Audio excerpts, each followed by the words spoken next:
Okay, so yung mga master, bali na ikabit ko na yung isang submeter. Bali, dito naman tayo sa kabilang unit. So, part 2 tayo. So, ito yung submeter natin. Ito yung breaker ng ating kliyente. So, dito ko na lang guys ilalagay yung ating submeter. So, ididikit ko na lang siya. Okay. Ilalagyan lang ganyan kasi pag may mo pang iba.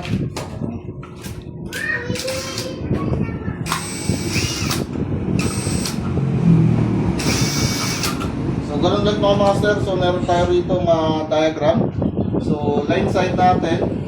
So, naarek. Then, yung output niya dito sa kabila. So, number 4. L, line, low dito sa kabila. Then, yung neutral natin dito sa number 2. Then, sa number 3 yung pinag output. Okay. Double check pa rin tayo ng ating submeter. So, ranging lang sa continuity. Ayan. So, 1, 4, okay, 2, at saka 3. So, dapat wala siyang sorted dito sa magkabila. Okay. Hindi na malalaman kung magkano.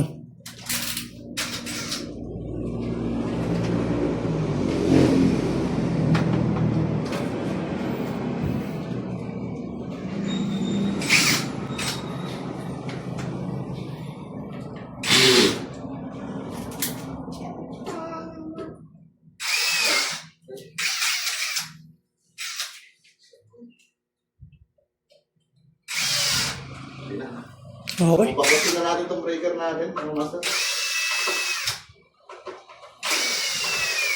So, double check pa rin tayo kung alin dito yung ating line side. So, try natin baba yung breaker baka kasi mga baliktad na naman sa kapila. So, baba na. Flashlight. Yung akin, mas malinaw. Okay, so nasa taas yung ating line side mga master. Ayan. So, ito yung load side natin sa baba. So, ito yung babaklasin natin. Putang ano, banas nun. Sa ating sa speaker. Sa 1 tsaka sa 2.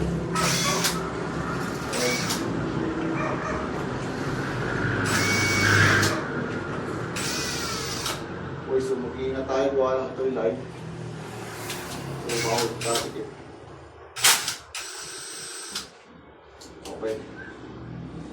Laklas ko na muna. Bali. Nagugtungan ng wire. Buksan yung pinto bigla para malamig. Di pala ano ang sakot. Tanga mahirapan si Kelvin. Oh, hindi. Okay. So, live mga master. So, neutral mo itatap natin dito sa number 2. Ayan.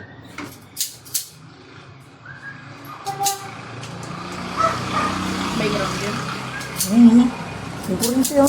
Pati ko lang ginabas. Wala, hindi uso kay Kelvin yun. Okay, so ilalayo mo natin to. So, delikado para yung nangyari.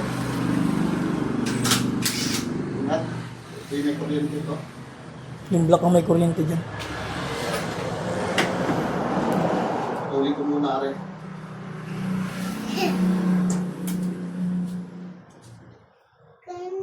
So, pagkasunod na to. Meron kang dugso nga. Dito ang kabila rin. Okay, sabot. So, tinap ko na muna guys yung ating neutral. Para tayo mapadikit eh. Ayan. So, alright. So, gamitan ko na lang guys, wire stripper, so huwag lang kayo didikit. Nandahan ka?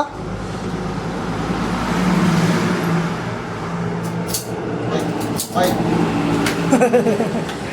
Then, nakatap mga master sa number 1.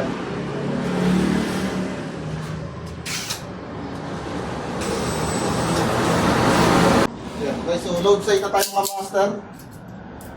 Dot pala, nagpakuha ko sa'yo ng ano. Ayan. Nung ano ko, Elvin? Outlet. Bakit? Ba't ilalagyan ko sana ng pa-switch yun naman? Pa-switch ko sa'yo. Ilaw dyan sa labas. Walang ilaw eh. Si Tita sana gabayad naman nun eh.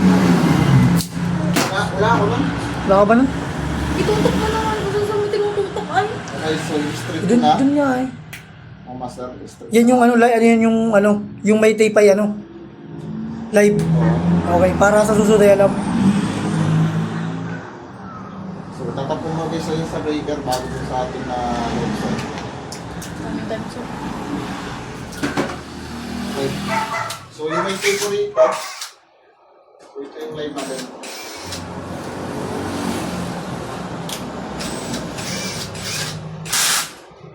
So itong wala, ito yung neutral natin.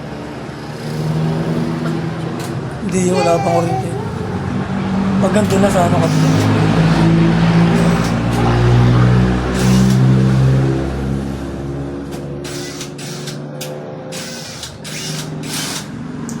ito yung itatap natin dito sa ating ano na, mapunta sa load side natin sa 3 and 4. So una ko itatap yung ating neutral na.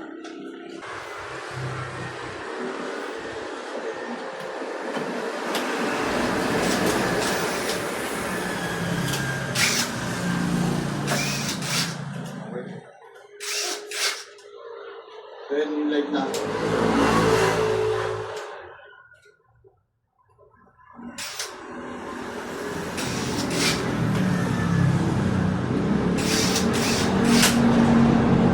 Okay, so nasa ganyan. Yan.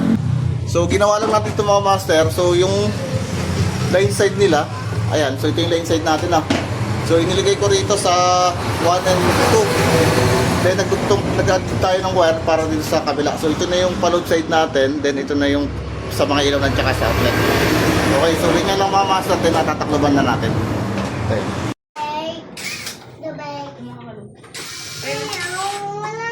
Ayan o.